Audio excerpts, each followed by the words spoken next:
So I want to start off by rereading this quote by Richard Freeman, because I think it really beautifully sets the tone for our class today.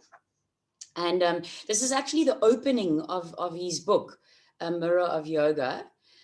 So he says, yoga begins with listening.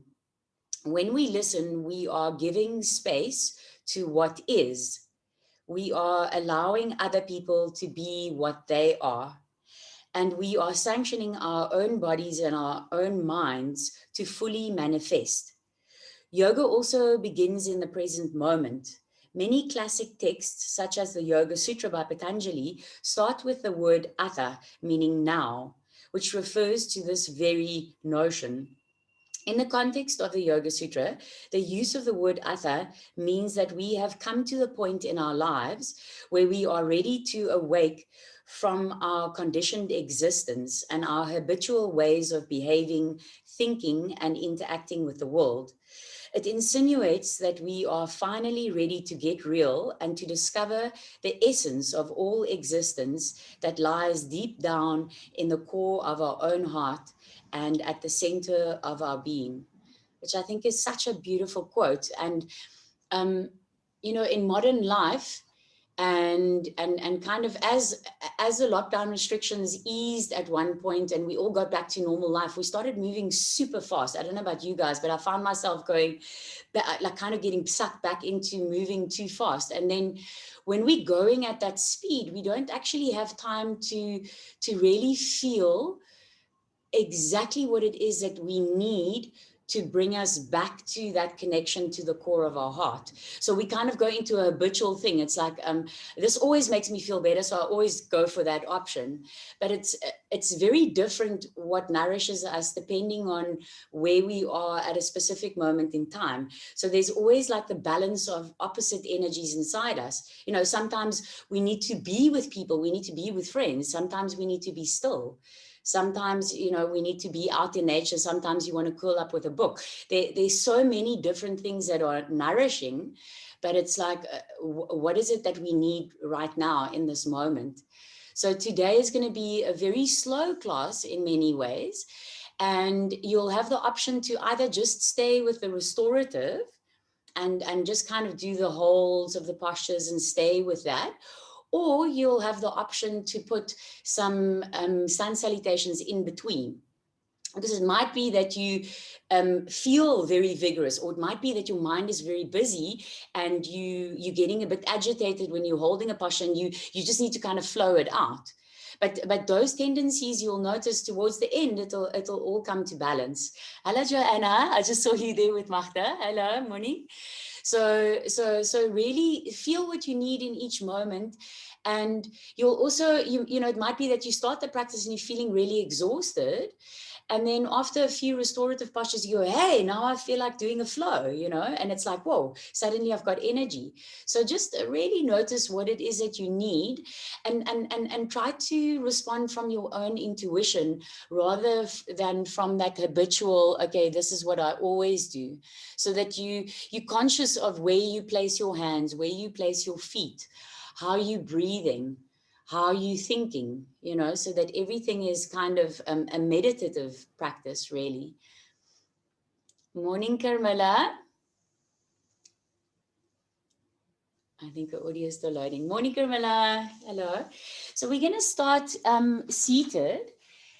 And I would suggest sitting on, actually everybody sit on one block. But if you find that you need 2 blocks, then you can take 2 blocks. But sit on at least 1 block.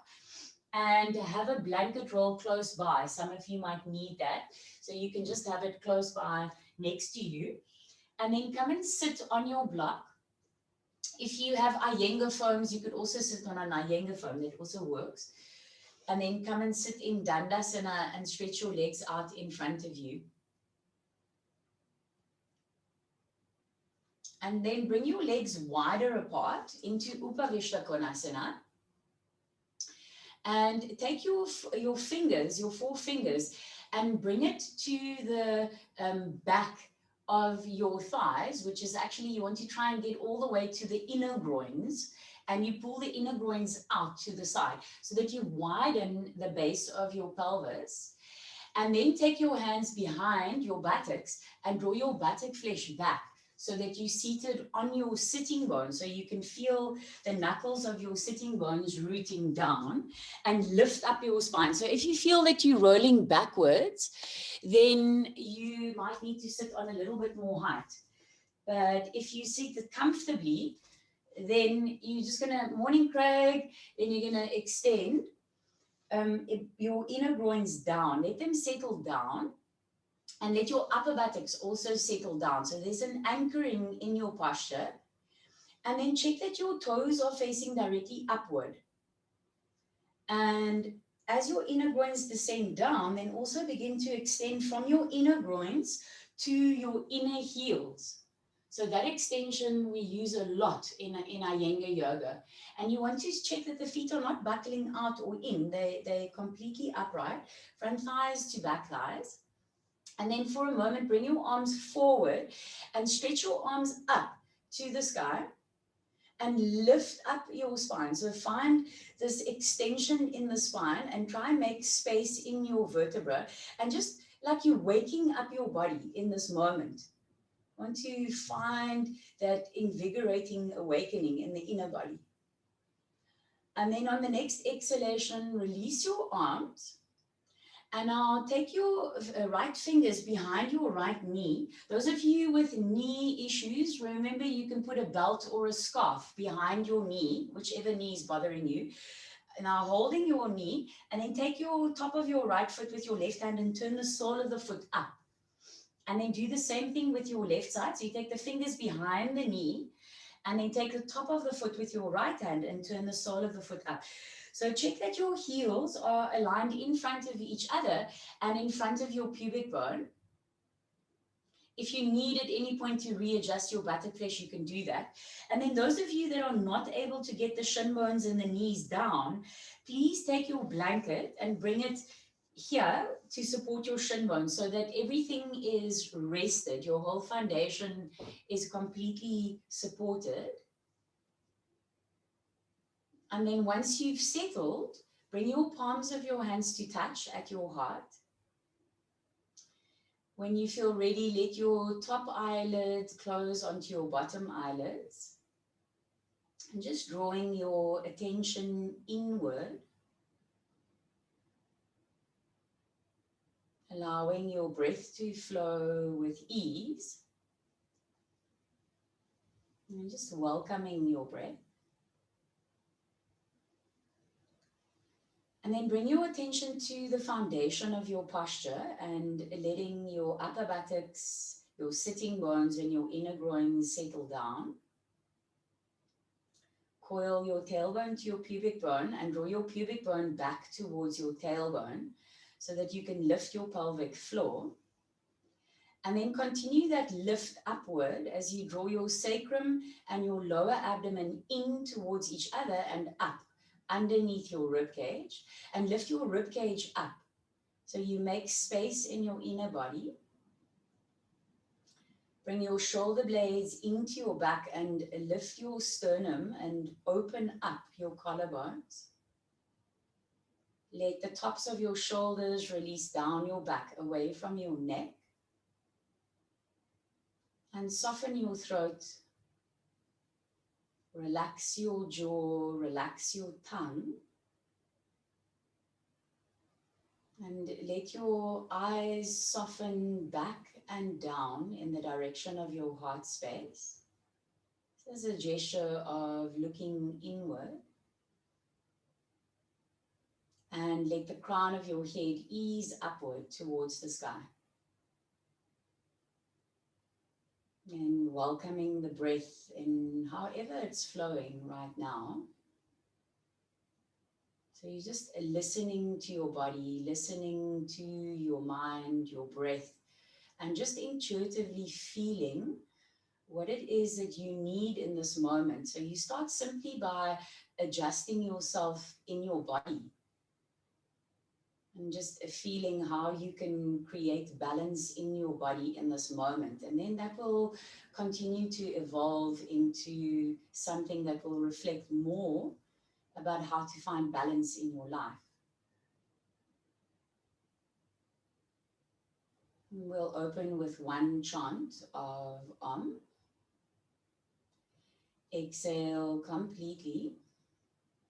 And then inhale deeply.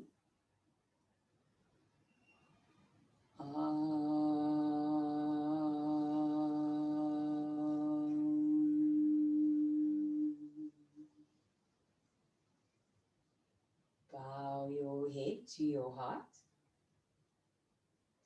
Take a moment here to just feel your own intuition.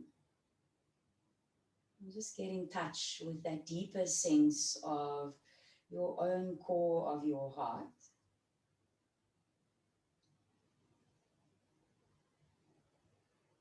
And then release the backs of your hands onto your thighs. Very softly let your eyes open up and then raise your head up.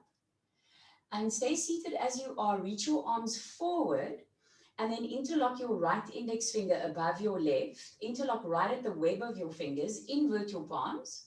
Lock your elbows and hug your outer upper arm area in.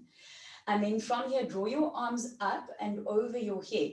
So you want to find this lift. We started like this last class as well. You want to find this lift in your spine. And then a reminder to take the tailbone and draw it towards your pubic bone. Pubic bone, draw it back towards your tailbone. So you get this connection at the base of your pelvic floor. And then continue to lift the energy from the pelvic floor up. Bring your sacrum and your lower abdominal area and now draw that in towards each other and up in the direction of your rib cage. And then lift your rib cage up. So lift your front ribs up, lift your back ribs up, lift your side ribs up. And then roll your outer upper arm area forward, but draw your arms backward. So you continue to open up the shoulder area. So this is rolling forward. You hug your outer upper arms in. And then keeping this, relax the tops of your shoulders. Relax your upper trapezius area down your back. Keep the space at the back of your neck. And then from there, gently begin to look upward. So for those of you, if you feel the interlock of the fingers is too much, you just have the palms facing each other. Keep the space at the back of your neck. And then gazing forward, and now drop your chin down towards your chest and lift your chest up towards your chin. And then from there, bring your head back up to neutral. And then release your arms in a large circle and now interlock your fingers behind your back. Squeeze your palms of your hands together. Draw your arms back, but as you do that, check that your lower front ribs are still staying contained into your body. And now bring that closed fist over to your right side. Hook it onto your right hip. Draw the elbow back. Look down to the earth and then drop your right ear to your right shoulder. So your chin is coming forward and just breathing into that left trapezius. So you're just feeling, okay, what's happening in the body? What's happening in the mind? What's happening with your breath? And then bring your head back to neutral. Reach your arms back once again. And now bring that closed fist over to your left side. Hook it into the left hip. Draw the elbow back. Look down and drop your chin. And then drop your left ear to your left shoulder. And now just breathing into that right trapezius. Just feeling this moment, feeling your body, feeling your breath, feeling your mind. Then come back up to the center with your head. Reach your arms back once more. And then release your arms. And then release your legs out back into Upavishta Konasana once again. Straighten behind the knees.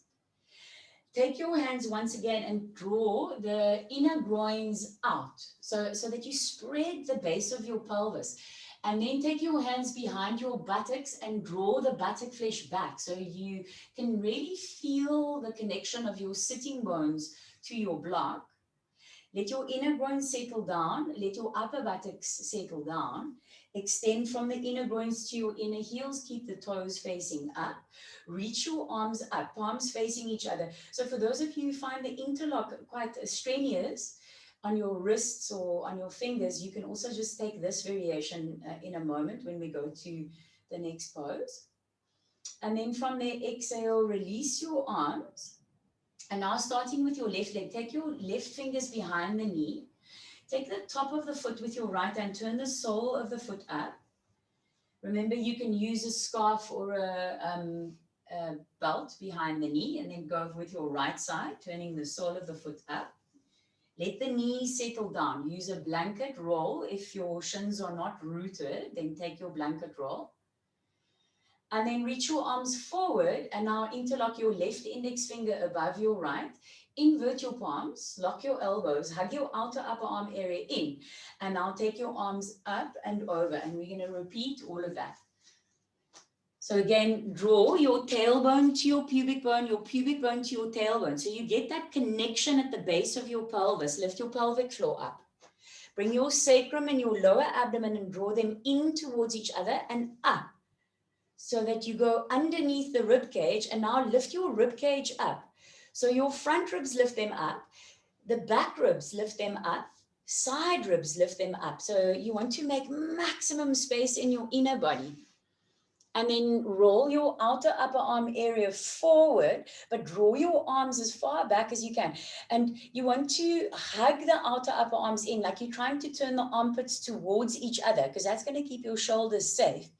Relax the upper trapezius area down your back. And then once more, keeping the space behind your neck. Now look up, open your throat. So breathe into the front body. Then look forward and now drop your chin towards your chest. Keep the arms moving back. And then from there, look up once again. Reach your arms out to the side and now take your non-habitual interlock behind your back. Squeeze your palms together. Reach your arms back. Keep your head in neutral. So sometimes what happens is we pop the ribs out. Try keep that there and keep your head in line with your spine. And now bring that closed fist and bring it over to your right side. Hook it in, elbow back, look slightly down. And then drop your right ear to your right shoulder. So once more, you're just feeling into that left shoulder, that left trapezius. Your breath be natural. Bring your head back up to neutral. Squeeze your palms together, reach your arms back, and then bring that closed fist over to your left side. Keep the elbow hugged in. Look down, and then drop that left ear to your left shoulder. Breathing into that right shoulder, that right trapezius. Bring your head back up to neutral. Reach your arms back. Then release your hands and release your legs back into Uttanasana. And then bring your legs forward in front of you.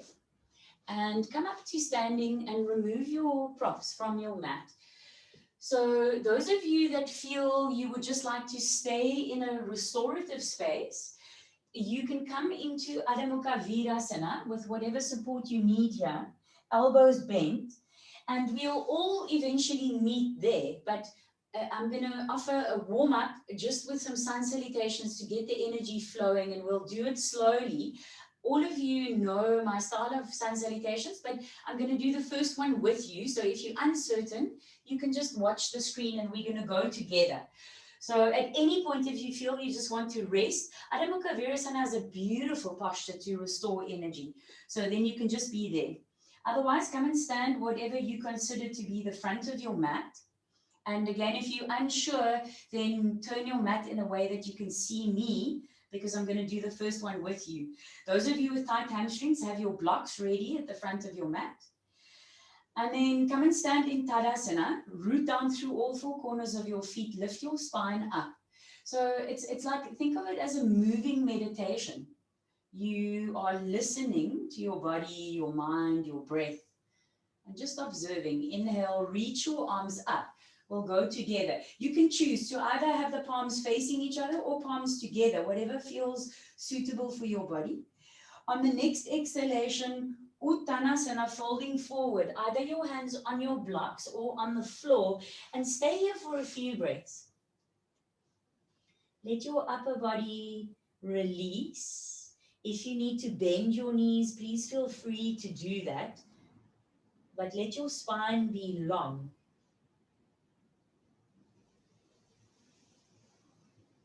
On the next inhalation, open your collarbone. So this is where I would suggest stepping back a little bit, bringing your hands forward. So your hands here are set up for your dog stretch already. Either index fingers facing forward if your shoulders are tight, or the web between your index and your middle fingers facing forward. And now come onto the balls of your feet. Bend your knees and lean your body weight into your hands. Draw your abdomen back to your lower spine. And then from there, step or hop, dog stretch. So take a longer dog stretch so that your hands and your feet are a longer distance apart. That will help your vinyasa fit in. Land here for a moment. External rotation of your upper arms. Hug your outer upper arm area in. And then from here, inhale, come forward into Panakasana. Keep your abdomen back to your lower spine. Spread your shoulder blades. And you can either drop your knees down on the floor or exhale, Chaturanga Dandasana. Inhale, Urdhva Mukha Svanasana, or drop your pubic bone onto the floor. Lift your chest up. Exhale, roll back to your heels. So you want to massage your toes as you go back. And this is where once you land here, now you can make your dog stretch a little shorter. Rooting the heels down, moving the chest to your thighs. Come up onto the balls of your feet. Bend your knees, lie your chest onto your thighs. Look forward where you're going. Press into your hands, suck your abdomen back to your lower spine, and then inhale, hop, Urdhva Uttanasana. Exhale, Uttanasana, drop your head. Inhale, reach your arms up. And coming to stand in Tadasana. Okay, we'll do two more. I'll talk you through it. Inhale, reach your arms up. Exhale, Uttanasana. So you can do your own check on your alignment as you flow now. Inhale, open your collarbones, flatten your hands down, and then exhale, Adamuka Virasana, Baidaran. Inhale, way forward into Panakasana. Exhale, either drop your knees or Chaturanga. Inhale, open the front body, open your throat. Exhale, roll back to your heels. Now you can make your dog stretch shorter for this one when you hold for a bit. And then come up onto the balls of your feet. Bend your knees, look forward. Inhale, float forward. Exhale, fold. Inhale, reach your arms all the way up. Tadasana. And once more, inhale, reach your arms up. Exhale, fold forward, Uttanasana. Inhale, open your collarbones, flatten your hands down on the floor. Exhale, step or jump, Adamuka Virasana. Inhale, wave forward into Panakasana. Exhale, Chaturanga, keep your head lifted. Inhale, Urdhva Mukha Svanasana. Exhale, Adho-Mukha Svanasana.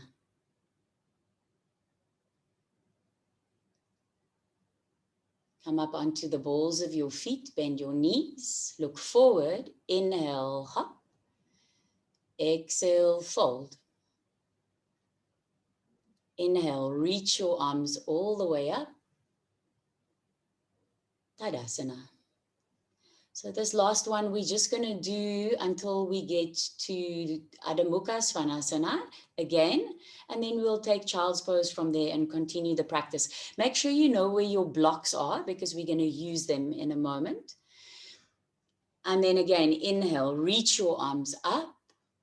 Just let your breath move your body. Exhale, Uttanasana. So you're listening, you're feeling. Inhale, open up, hands flat. Exhale, dog stretch. Inhale, wave into Panakasana. Exhale, Chaturanga. Inhale, Urdhva Svanasana. Exhale, Adhomuka Svanasana. And then come to rest for a moment. Adamuka Virasana. Big toes together, knees apart.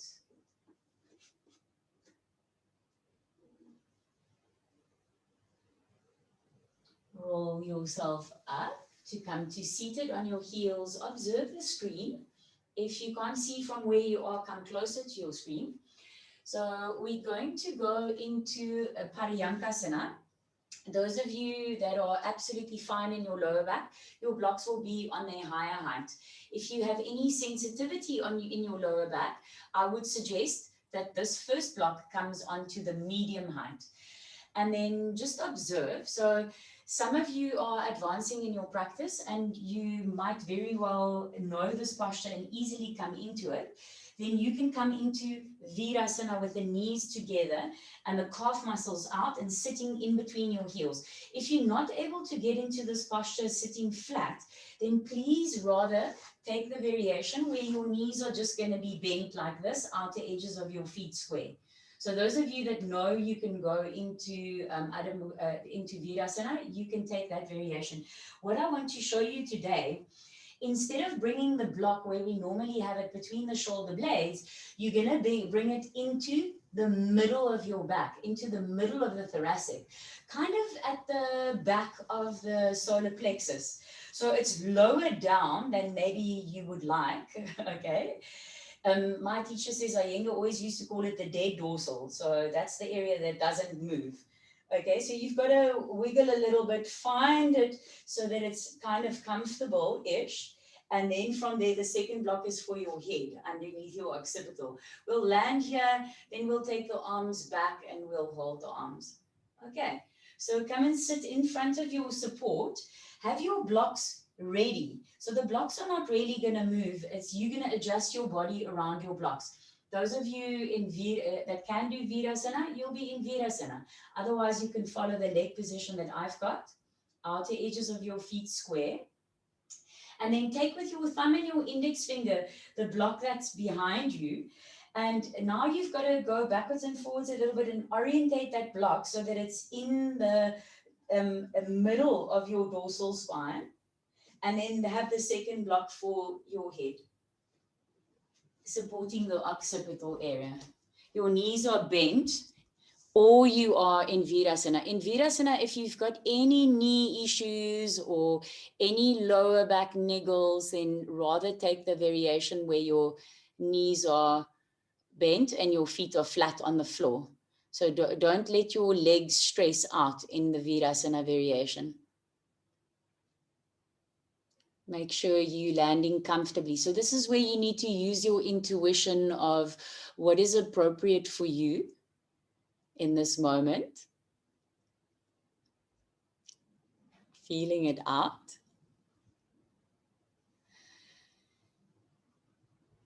So take some time to land there.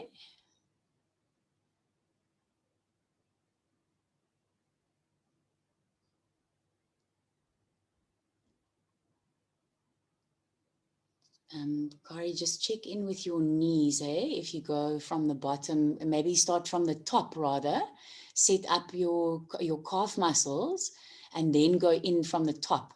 Yeah, you need to be a little bit further away. Yeah, and then yes, move the block. Okay, so make sure that your legs are in a position that is comfortable for you. And then once you've settled, take your arms up and over your head. Let your palms of your hands face each other. Turn the little fingers side of your hand towards each other so that the outer upper arms roll up. And then hold onto your opposite elbows. Let your elbows drop down towards the earth, but keep that rolling of the outer upper arms up to the sky. So the armpits roll in towards each other.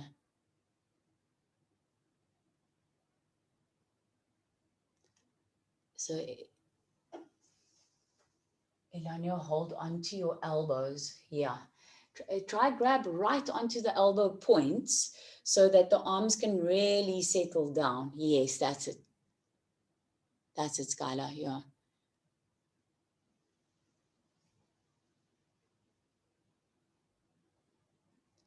And then finding your breath. And again, so each posture will provoke something different. And you can listen to what it's bringing up. Obviously, if there's a feeling that something's getting injured, then you do definitely need to adjust the posture. But if it's just a sense of something opening up, then feel it out and breathe through it. So this is also where you need to find your intuition to feel what is appropriate, what is not appropriate for you in your body right now. Notice which arm is crossed on top. And then extend your arms up and over your head once again. Little fingers side of the hand drawing in towards each other, and change the cross of your arms. Bring your other arm on top. Let the elbows again settle down to the earth. But to keep the upper arms connected into the shoulder sockets, you've got to hug the outer upper arms in towards each other and roll that outer upper arm area up to the sky.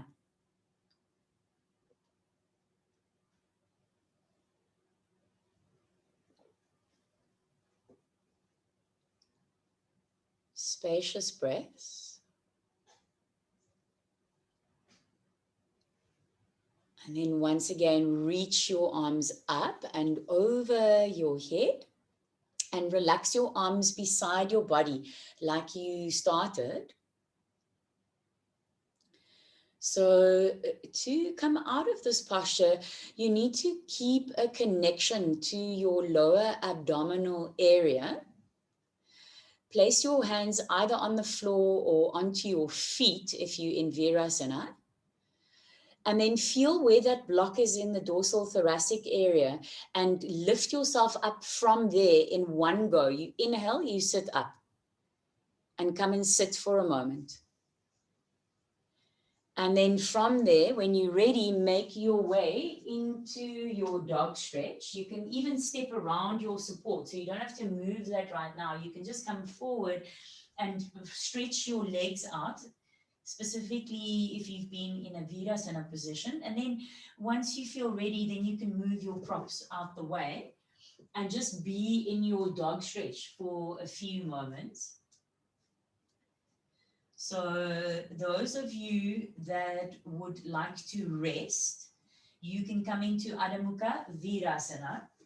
Those of you that would like to take a flow and flow it out, you're going to come forward into Panakasana as you inhale. Keep your abdomen back to your lower spine. Exhale, Chaturanga Dandasana. Inhale, Urdhva Mukha Svanasana. And exhale, Adho-Mukha Svanasana. And then again, we'll all meet in Adamuka Virasana.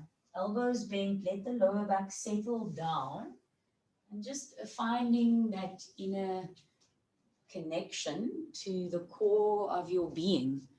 So notice if there's a tendency to want to move faster. Notice if there's a tendency to be too lethargic and slow, and finding the balance. Then from here, roll yourself up and come and have a look at the screen. So take your belt and make a loop in your belt like this. So for some of you, this loop is going to be larger. For some of you, this loop is going to be smaller. It depends on the length of your hamstrings. Some of you might not even need a loop, okay? But what I want to show you today is what Fahik taught us, and it's so much, this is for those of you that teach as well, so much nicer to hold a belt like this than it is to try and hold a belt like that, especially when you're doing long holds with that, like what we're going to do now. So with this loop, and this is where you need to concentrate. So you've got a round loop and you want to put the two ends of that round loop on top of each other.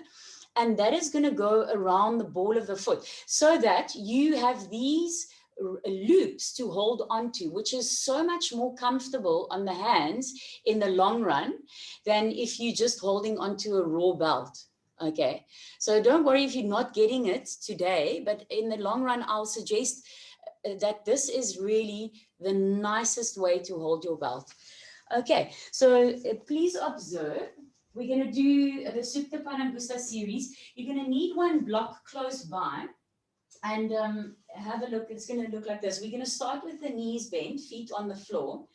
So those of you that can easily hold the outside of your feet and keep your shoulders, your outer shoulders plugged into your shoulder sockets, you can hold onto your foot. You don't need your belt.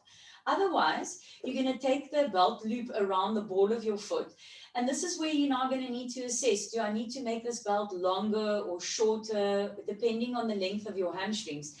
If your arms are pulling out, then your belt is too short. So let me demonstrate from here. So we'll have the leg, then the other leg straight. We'll take this variation first. Then second variation with the block to the outside of the hip and then bringing the leg out. That keeps the pelvis balanced. And then bringing it back. First part of crossing over, you're going to keep the toes, the leg on the floor, the toes facing upward. Take your hand and your thumb into this hip crease and stay there.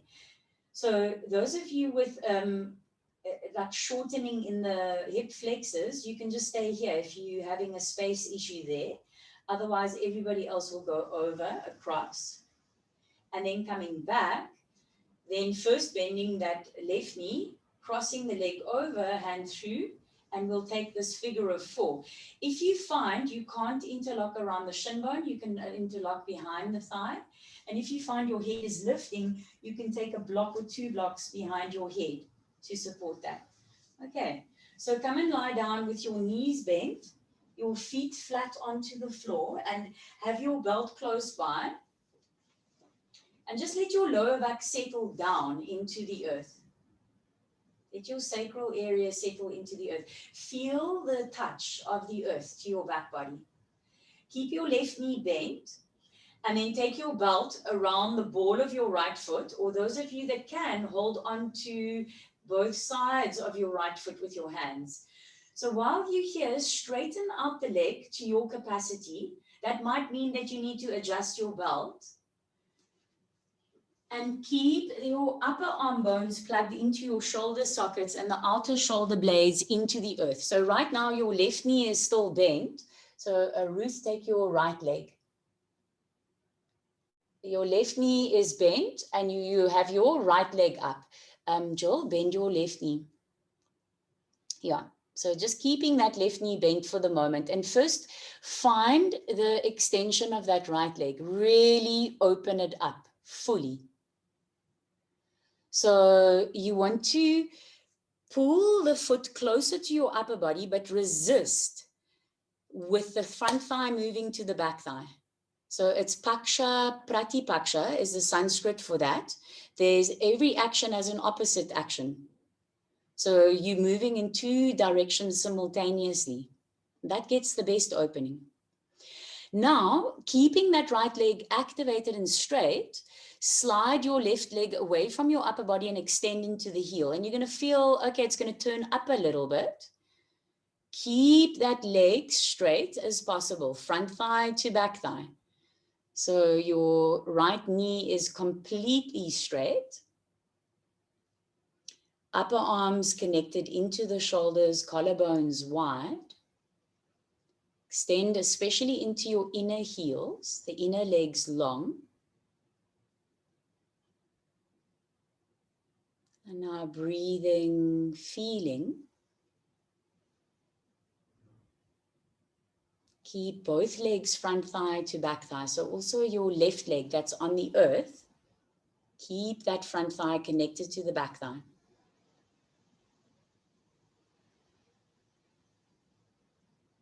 So it's like a meditation on how much space can you find in your leg.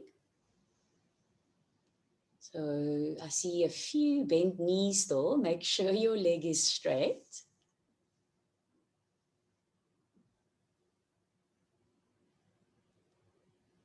Then take your one block, or you can take an Iyengar foam to the outside of your right hip, about 3 centimeters away, and turned angled downward if possible, but just to the outside. And then take both loops into your right hand. Bring your left arm out to the left side, and then take your right leg out to the right side. So that block on your right side needs to give you the support that helps you to plug your femur bone into the hip socket. And what you also want that block to do for you is to help you root the left side of your sacrum.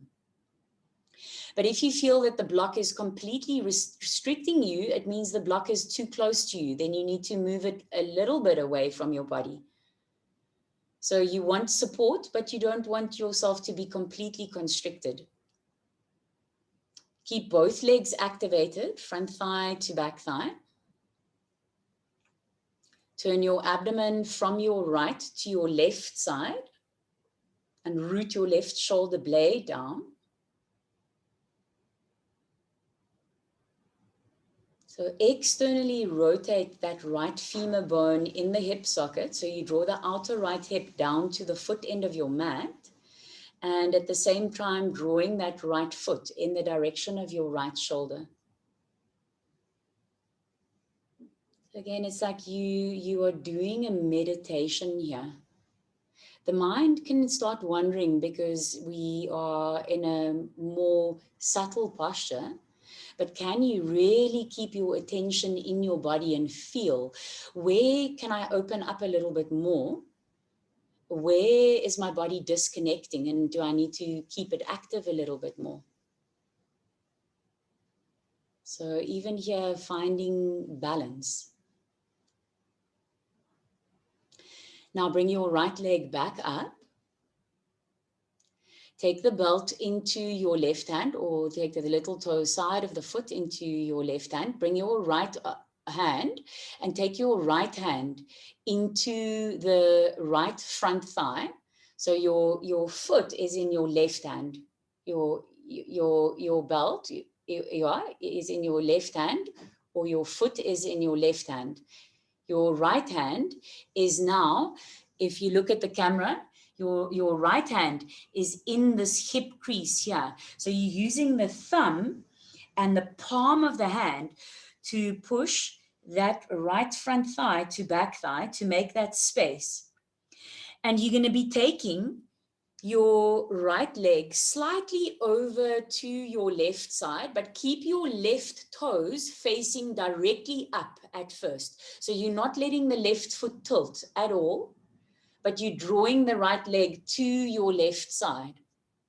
And keep that space with your right hand in that hip crease. Keep the space in the front thigh. So it's like this. So as you're drawing that leg over, you're keeping this space. You're pulling with the thumb to open up that area.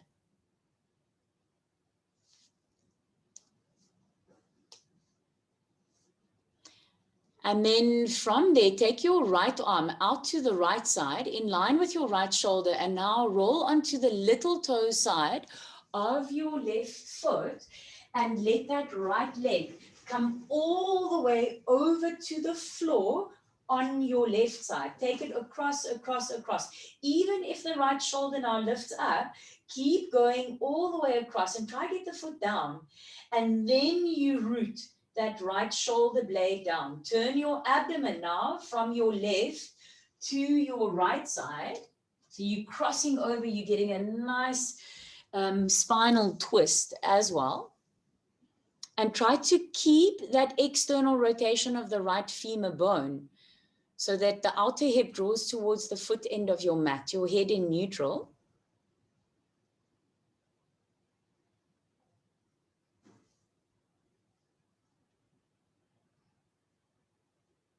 Bring that right leg back up to the center. Take your belt or your foot in both your hands and straighten out that right leg once more. Then from here, bend up your left knee, step your left foot onto the floor. Release your belt and now cross your right ankle over the front of your left thigh. So you've got a figure of 4 with your right leg.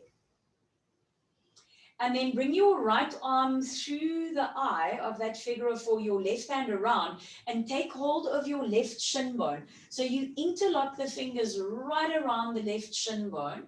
If that's not working out, then you can hold on behind the back of the thigh. And for those of you who find you can't rest your head down, please take support, 1 or 2 blocks behind your head. And then draw on that left shin bone so that you bring that right foot more and more to the front of your left shoulder. And at the same time, as a counter action, root down the right side of your sacrum. Ruth, let your left foot relax to your buttock. Let your left leg, yes, that's it. And just pulling that shin bone closer. So you've got to counter, as you pull that left shin bone closer, you counter that action by pressing the right side of your sacrum down, and you're working both forces equally.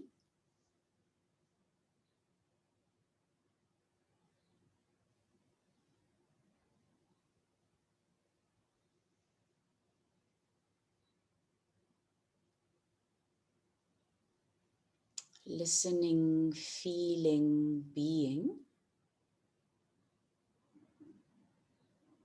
Then release, step both your feet onto the earth. If you have a block under your head, remove the block so your head is flat. And then keep your right knee bent now and take hold of your left foot and bring the belt around the ball of your left foot. Or those of you that held onto the foot, you're just taking the foot. Keep your right knee bent for the moment. Check that your left leg is absolutely straight. So you want to feel the front of that left thigh move to the back of that left thigh. The back of the knee is open. And then check that your upper arms are still connected into your shoulder socket. So the outer edges of your shoulder blades are pressed into the earth.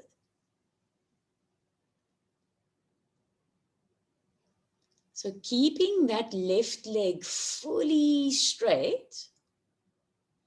Now slide your right leg away from your upper body and extend into both of your heels, especially the inner heels. Keep the inner legs long.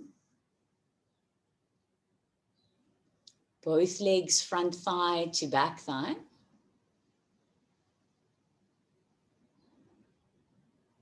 And as you draw that right foot closer, left foot closer to your upper body, keep the front thigh to the back thigh. So the first priority is to keep the leg straight and then bring it closer. And notice again if the mind is wandering, if you're losing touch with being in the subtlety of this posture, and see, can you come into this moment? Can you be present and really feel how can you make more space in your body?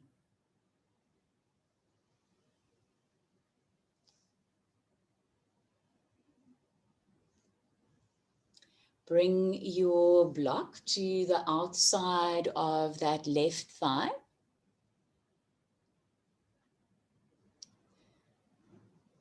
Take your belt into your left hand, right arm out in line with your right shoulder.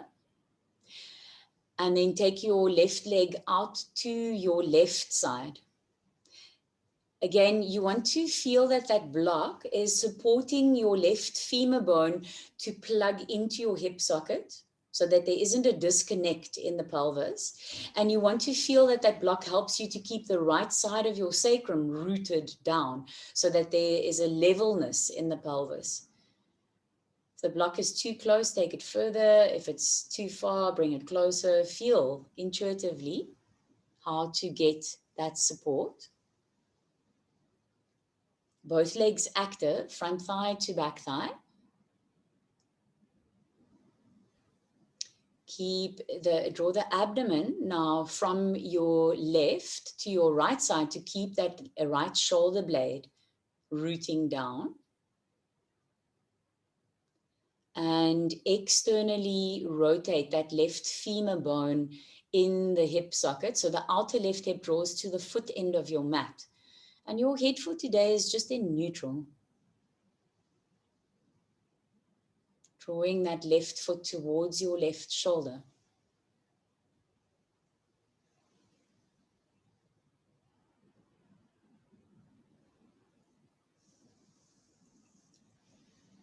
Now bring your left leg back up. Listen carefully.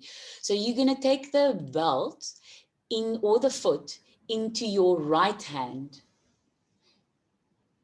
Your right toes are facing up to the sky right now. They're not turning at all. And take your left hand and bring your left hand into the front of your hip crease, and especially use the thumb side of your hand, the heel of your hand and the thumb side of your hand, and externally rotate that left thigh down to the foot end of your mat. So you make space in the hip flexor area. And then taking your left leg across to your right side, but without turning your right foot. So it might not be very far. You want your right toes to face directly up, but you should get a nice, good opening on that outer hip.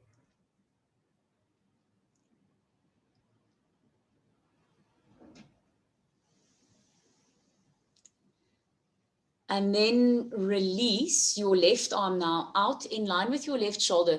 Roll onto the little toe side of your right foot and take your left leg all the way across to your right side and bring it onto the floor. So keep going. Take it all the way onto the earth.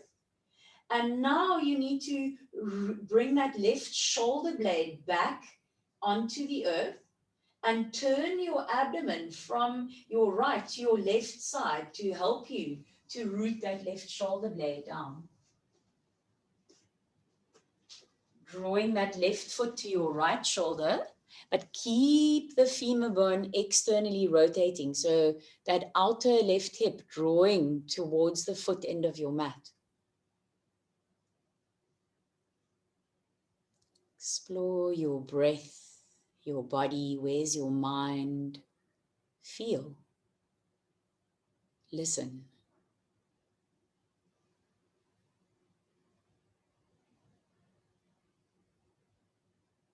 Then come back to the center.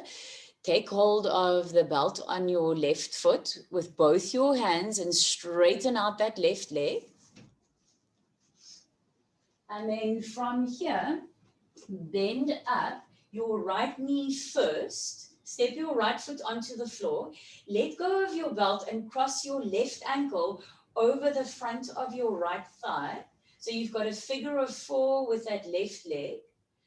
Weave your left arm through that loop and your right hand around. Interlock your fingers around your right shin bone, or if that's not possible, then around the back of your right thigh.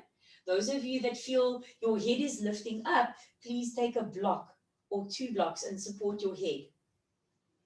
And then draw that right shin bone closer to your upper body so that the left foot comes to the front of your right shoulder.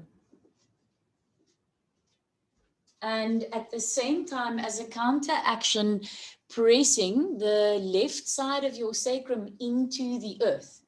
So again, you've got Paksha, Pratipaksha, you've got those opposite energies, and that's going to give you the deepest opening. Work both forces strongly. And if you flex the toes on that left foot, then also you'll get a bit more of a sensation in the outer hip.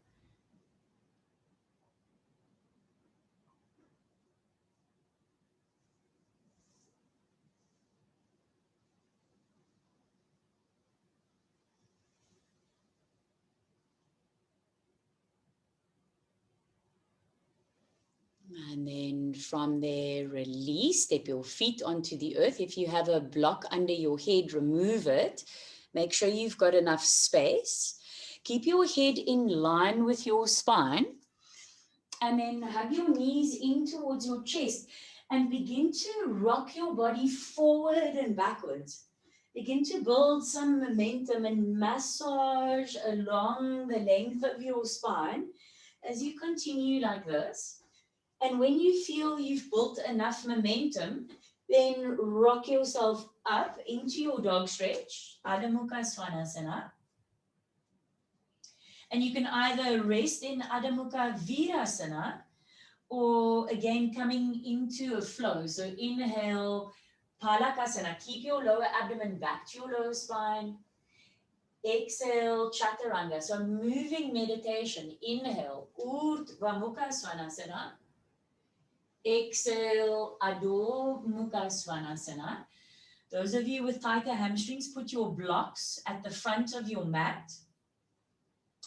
And then everybody come onto your balls of your feet. Now look forward. If you were rested, you back in your dog stretch. And then step or jump forward. And come into Uttanasana. So hands either on your blocks or on the floor. And take a few moments there.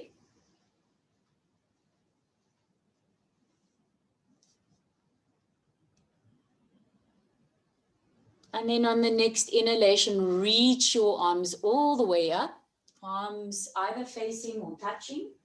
And then come and stand into Tadasana and observe the screen. So here's where you're going to possibly need quite a few props depending on the length of your hamstrings. I'll demonstrate the full variation first for those of you that can easily go into the posture. So please observe. So Prasarita Uttanasana with the outer edges of your feet square. We'll all start with the hands under the shoulders, and then you're going to walk your hands back and rest the crown of your head onto the floor, if that's a possibility for you. Okay. Those of you that can't easily get your head down, you're going to use, if you can get your hands on the floor, then you can use your blocks for however much the discrepancy is to get your head down, okay? And you can take the blocks in whatever orientation. If your hamstrings are tighter, then you're going to need your blocks for your hands, and your hands are going to stay in front of you. And in that case, you would need a chair, and it might be nice to have a pillow, or maybe not something soft, maybe your blanket on your chair, if your chair is hard like this one. And in that case, your posture, if I show from the side, will look something like this. So you won't rest the crown of your head, but you'll be resting the forehead down. Okay. So you're going to take whatever props you need to be able to rest your head, preferably the crown of your head, but otherwise your forehead if you are on a chair. So you're going to get your support ready, and then come and stand in the center of your mat. Have your hands onto your hips. And then just one more thing to say here. This is also how you can adjust your posture.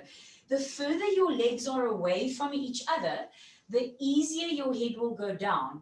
The closer your feet are together, the higher your head will lift up. So that's going to be the fine tuning you do, because you don't want to crush your neck, and you also want your head to rest. So you can make those adjustments at the end. Feet together, hands on your hips, and then jump your feet apart. The outer edges of your feet be in alignment with each other. Draw your elbows back, lift your chest up. And then fold forward from your hip crease and bring your hands under your shoulders. So first stay here. This is where you can assess. Do you need blocks for your hands? So in that case, you might need other support. You can also take bolsters, whatever you've got, firm cushions. And then those of you that can get your hands onto the floor, you'll walk your hands back in line with the heels of your feet and drop the crown of your head down. Take whatever support you need to be able to rest the crown of your head, be it 1 block, 2 blocks, whatever. Those of you that are on support with your hands, you're going to take either other cushions that you've got at home, or you take your chair and you are most likely going to rest your forehead and not the crown of your head. So make sure whatever variation you've taken that you are going to be able to stay in it for quite some time. Check that your neck is lengthened and the crown of your head softly touching your support. So there's a restfulness in the brain. Those of you that have walked your hands backward, check that your elbows are the distance of your shoulders and draw your elbows in if that's needed so that your elbows are in line with your shoulders. And plug your upper arm bones into your shoulder sockets. And at the same time, bring the shoulder blades and bring them into the arms so that there's a containment. Legs active, your thighs drawing up. So your front thighs, your back thighs, your inner thighs, your outer thighs, let them all work to hold you in the shape.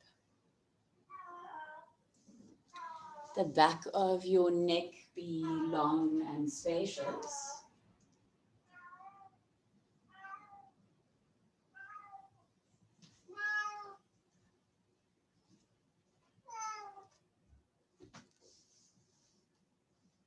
So now begin to listen and feel.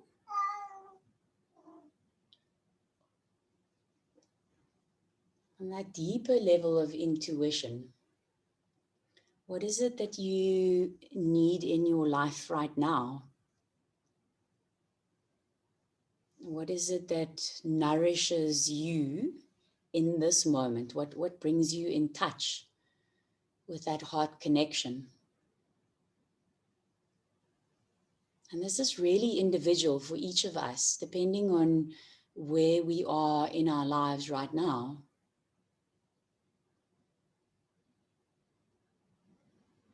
So it's a moment to just get into that intuitive inner space.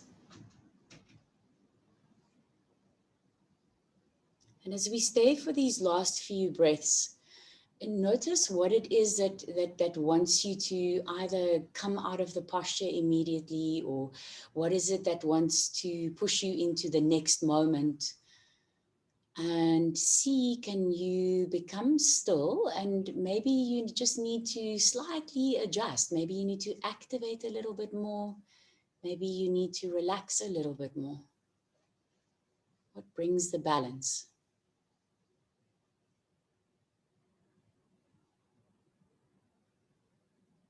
Check if your breath is still spacious. Joanna, bring your hands a little closer to each other. Yeah, and your elbows, so your hands the width of your shoulders, and you can bring your hands slightly back so that the wrists are underneath, the wrists are directly underneath your elbow. Yes, that's it. But the heel of your hand down. Yeah, that's it. Everybody, last few moments, release the tops of your shoulders away from your neck. Let that upper trapezius area release. That's it, Kari.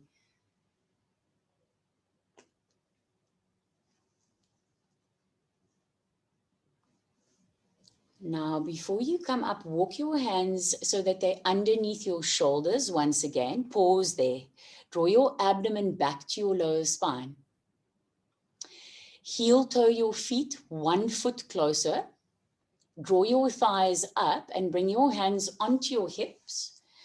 Lift your chest up And then jump your feet together to come and stand back into Tadasana. So remove your props off your mat. You are going to need your blocks.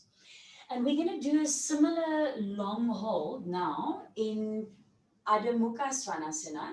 If at any point you feel it gets a bit much, you can rest in Adamuka Virasana. So just observe.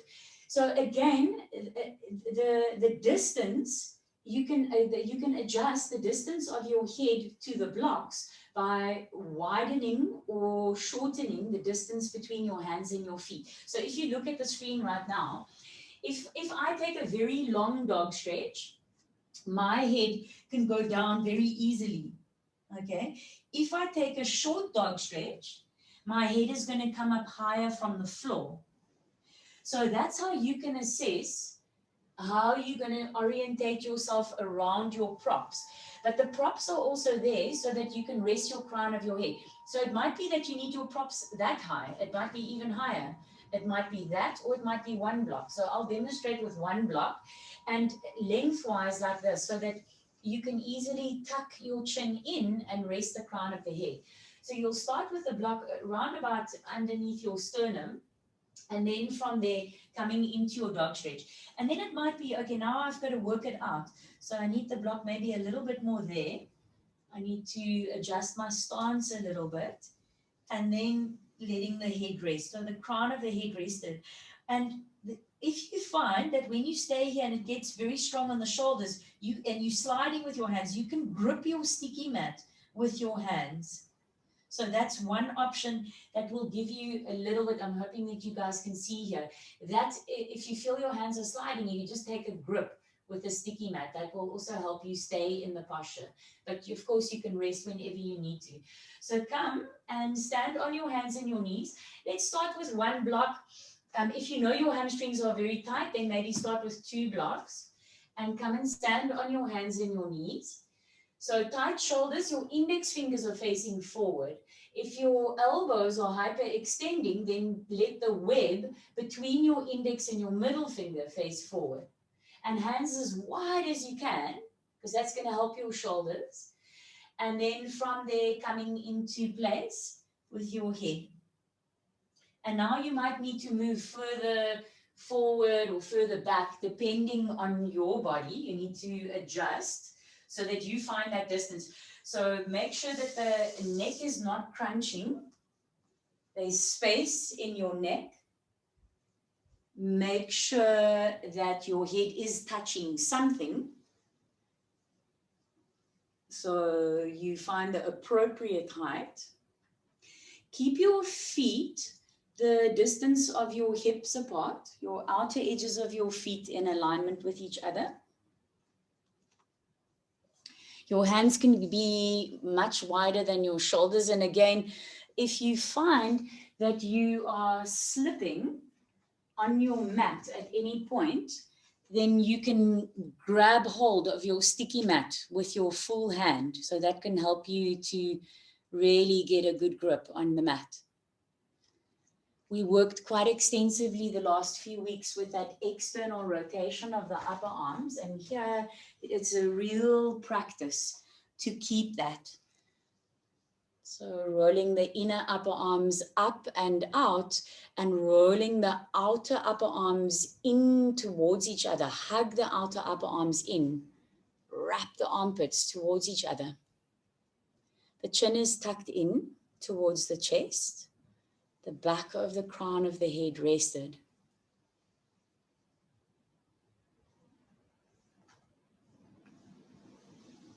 And then just a sense of becoming silent now.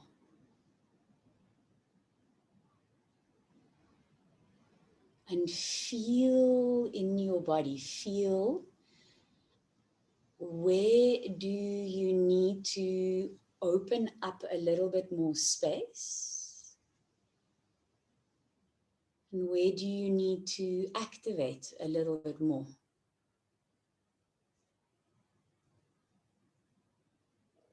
So it's really developing that intuition. Sometimes it's just a tiny little fine tuning that changes the posture completely, that changes the energy completely.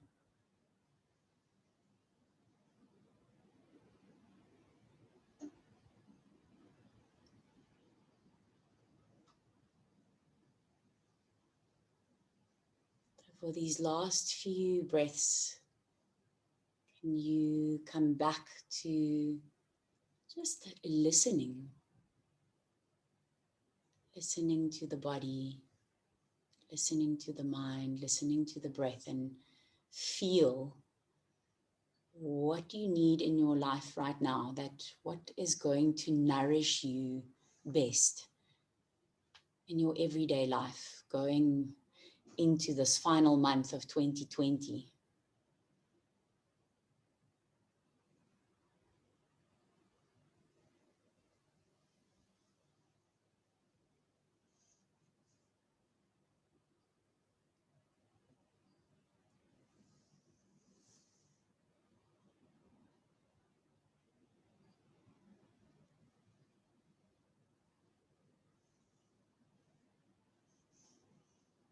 Amazing, everybody.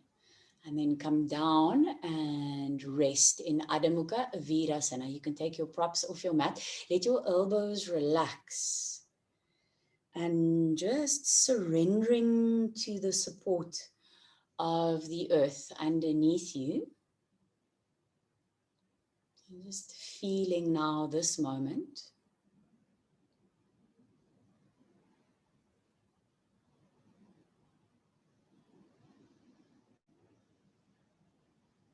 And you can either stay in your Adamuka Virasana, or you can come up into your dog stretch and take a flow in your own unique way. So let it go in your own rhythm. Find out, do you need to roll your shoulders? Do you need to move your neck? What is it that you need in this little sun salutation that you're going to take in your own unique way right now? And then we'll all meet back into Adenoca Virasana. So, but take your time to get there.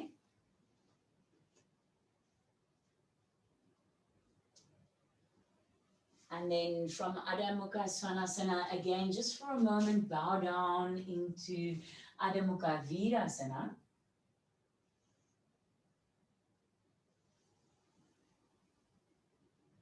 And then roll yourself up to come to seated and have a look at the screen. So some of you, if you were using a chair in that previous pose in Prasarita Panakasana, you're most likely going to need a chair now as well. If you have other props available, you can also use other props, like really firm cushion couch cushions also work very well. If you have a hard chair, put a blanket on it. And then just observe. So the full posture, for those of you that have open hamstrings, open inner thighs, and an open spine, will look like this. We are all going to use support, but this will be the full posture for those of you that can do it. You're going to take 2 blocks. One is going to help your pubic bone and your lower abdomen go back, and the second block will be there for your head to rest. Okay? And I'll offer you different arm positions, but this is the first head position. Those of you that have reasonably open bodies, you can take your blocks in maybe a little bit of a higher orientation, but make sure that the head is rested. So then you're not going to support the abdomen at all. So you'll take whatever support you need here. Okay.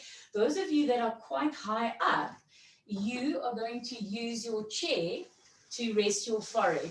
And you will, let me show that from the side, you will also need maybe 1 or 2 blocks to sit on as you go forward. And if your legs are very high, sometimes it's not so great for the knee joint. Then you're going to need your 2 blankets, and you'll take a blanket behind each knee to support the backs of the knees, especially if you're seated on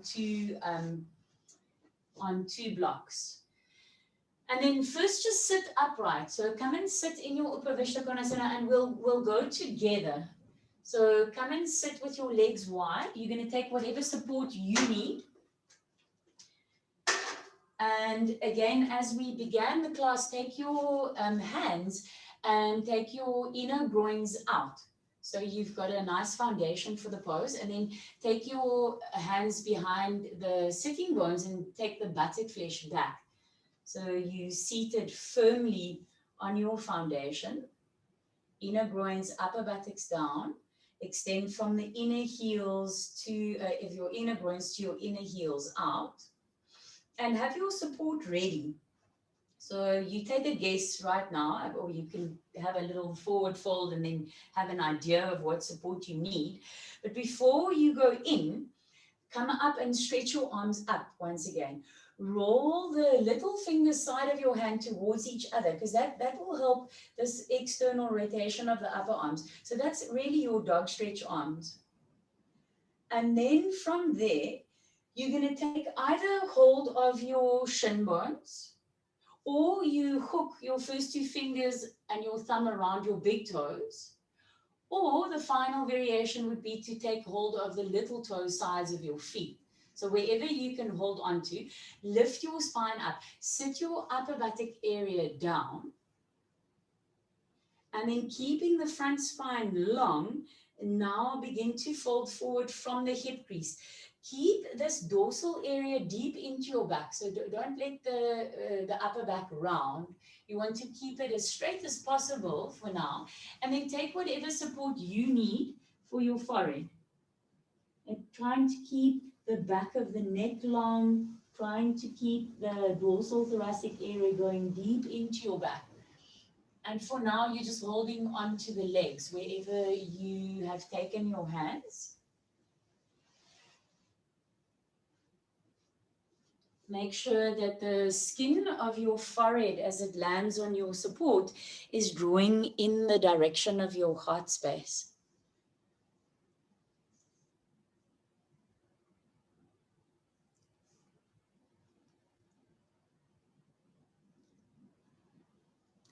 Luca, you can also roll a blanket and put it on top of your bench, so you can give yourself a little bit more height. Like that.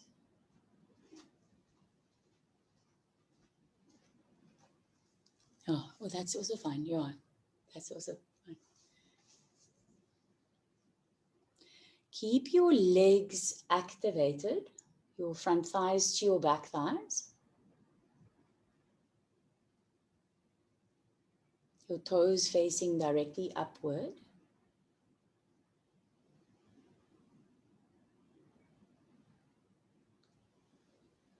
And keep an external rotation in the upper arms and letting the upper trapezius area release down your back, away from your neck, your throat free, your neck free.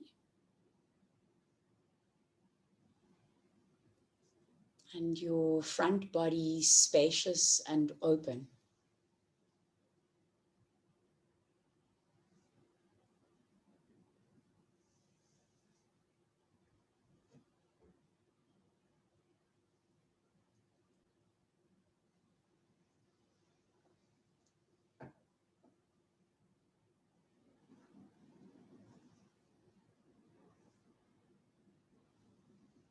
So you're giving yourself that sacred pause to listen inwardly, so that also you're able to listen outwardly.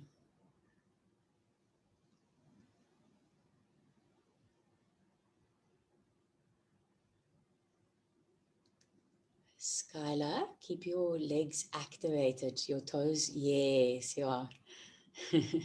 Makes it, yeah. That's it.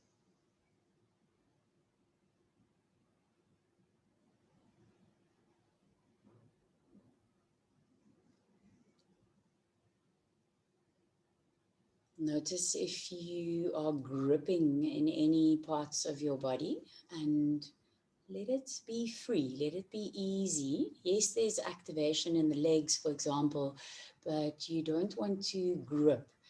You want to activate with ease, and you want to release into these final breaths as you stay.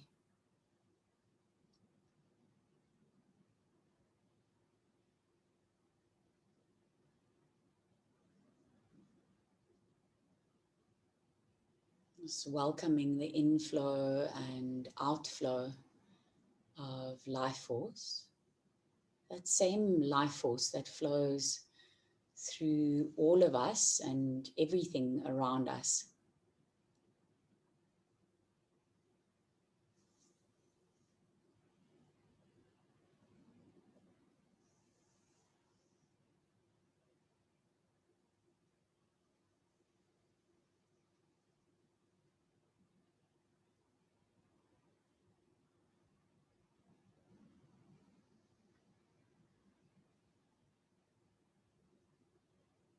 Okay, and then slowly come back up. Just remove your support, put it to the side, and then it's a good idea to take your hands behind your knees to draw your legs closer together.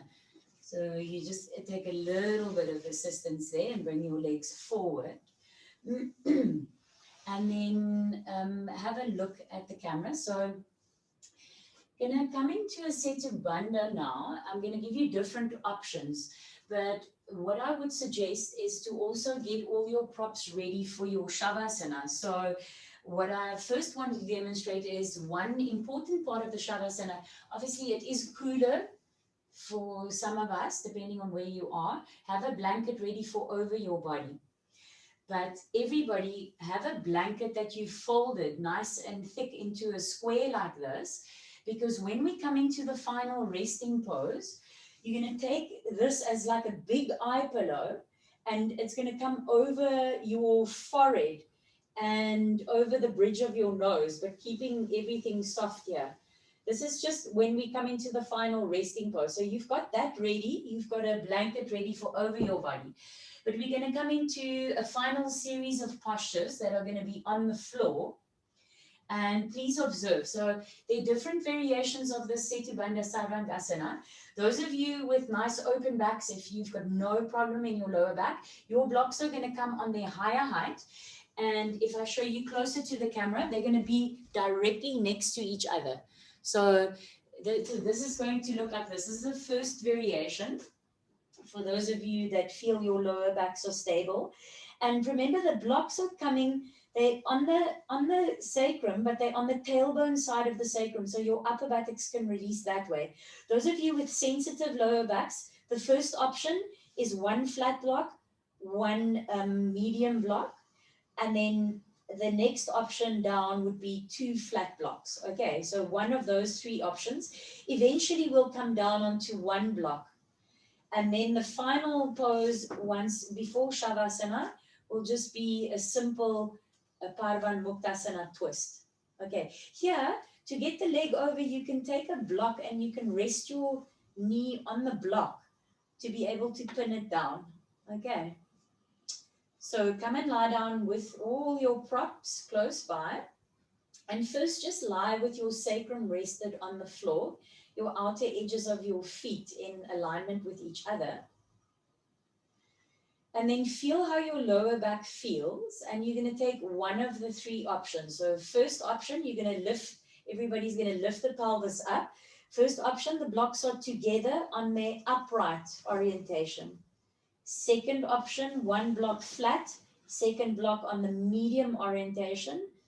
Third option, two flat blocks on top of each other. And place the blocks on the tailbone side of your sacrum.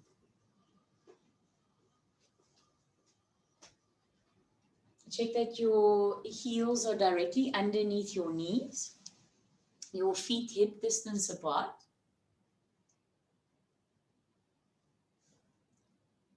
Turn your palms of your hands to face upward. And then tuck the middle edges of your shoulder blades into your back. And externally rotate your upper arms. Roll your inner upper arms up and out and your outer upper arms down to the earth. The tops of your shoulders release down your back away from your neck.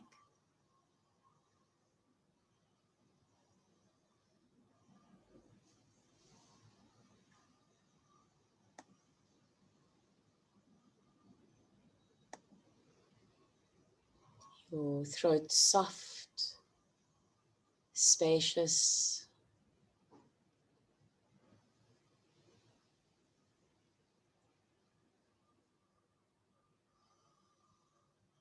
And again, come back to that inner listening.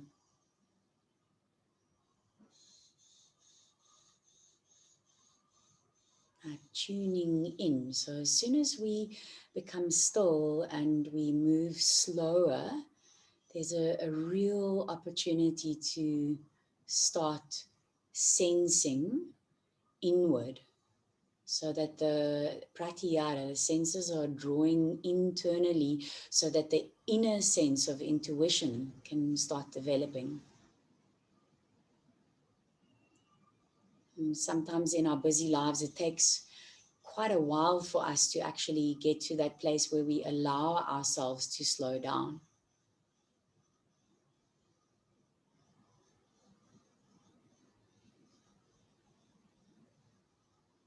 So right now, just allowing that sacred pause to feel, to listen.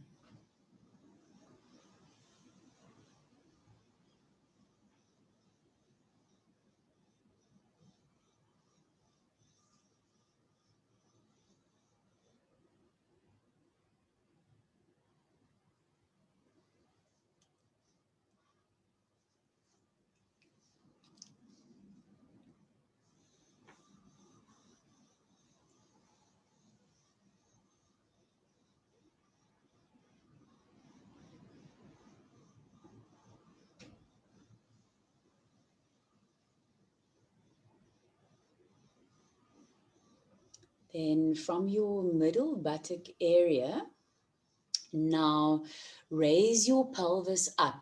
Activate your spinal muscles, hold your pelvis up. And then everybody come down onto one block on its flat edge, crosswise across the sacrum.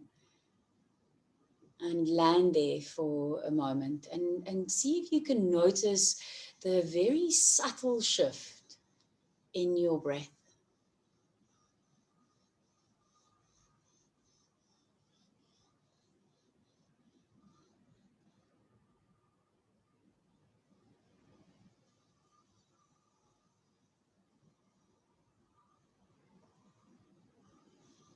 Again, from your middle buttock area, raise your pelvis all the way up. Lift as high up as you can. So you reactivate your spinal muscles and then remove that final block. And as slow as you can, from the top of your spine to the bottom of your spine, let your body come down to the earth. Just keep your knees bent for the moment.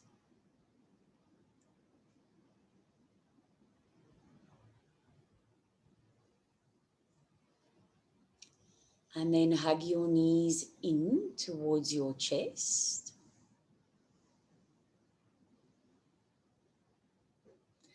Continue to hold onto your right knee and stretch your left leg away from your upper body. Bring your right arm out to your right side, and then with your left hand, take that right knee across and pin your right knee either onto the floor or onto one of your blocks. And you could even take your two blocks and stack them on top of each other or change the orientation of the block, but let your right knee rest on something. As low as you can, pin it down. And then as an opposite action, root your right shoulder blade down. And you can choose, you either going to keep your head in neutral with your spine or let your head softly go over to your right side. Just see what your body wants right now.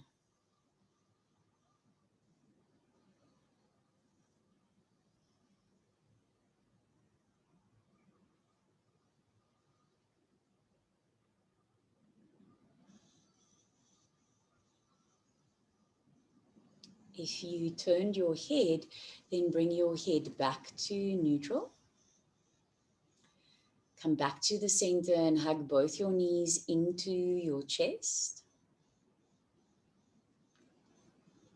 Continue to hold onto your left knee and stretch your right leg away from your upper body.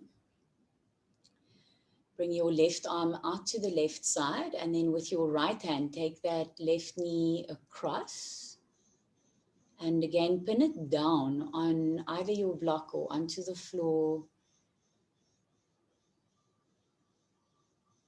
Once you've pinned that left knee down, then take the left shoulder blade and draw it down to the earth. You get a good counter stretch. And you can either choose to keep your head in neutral, or if you did it on the other side, then let your head relax to your left side.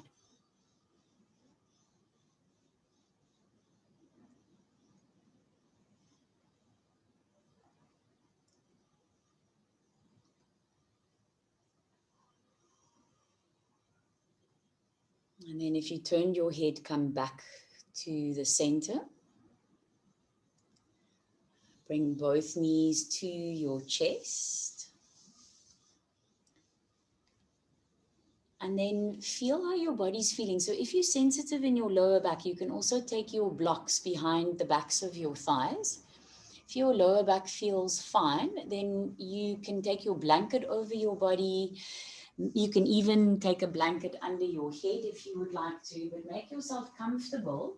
And most importantly, for your Shavasana today, take one square folded blanket and bring it as a giant eye pillow onto your forehead, up to the bridge of your nose. Make sure your eyes are covered, but your nose and your mouth are free. And it's really the weight that you're looking for to quiet and soften the frontal lobes of your brain. So that habitual thinking mind that's constantly moving and suggesting and kind of speaking in the background, that's the parts that you would like to now soften, and can be a very useful tool, but sometimes we just need to go more into that intuitive space. And now's the opportunity to just let it go. Sense of softening into your essence, softening into the core of your own heart, the center of your own being.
Allow your breath to become slightly fuller and deeper once again.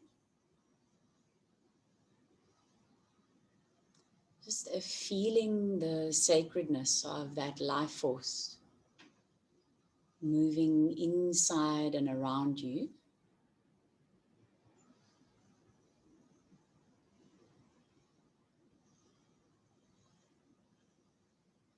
And then bend your elbows and bring your hands either to your abdomen or to your chest. Bend your knees to step your feet onto the earth.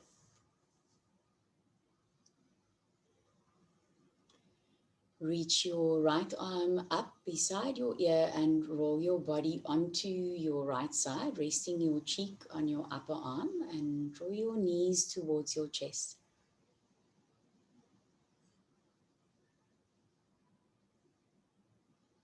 And press your hands down to the earth and come up to seated in whatever position feels comfortable for you. Palms of your hands together at your heart. Lift and lengthen your spine.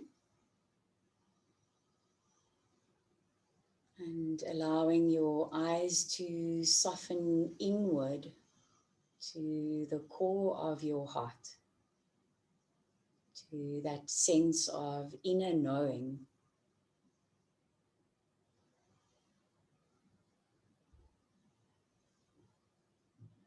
And namaste.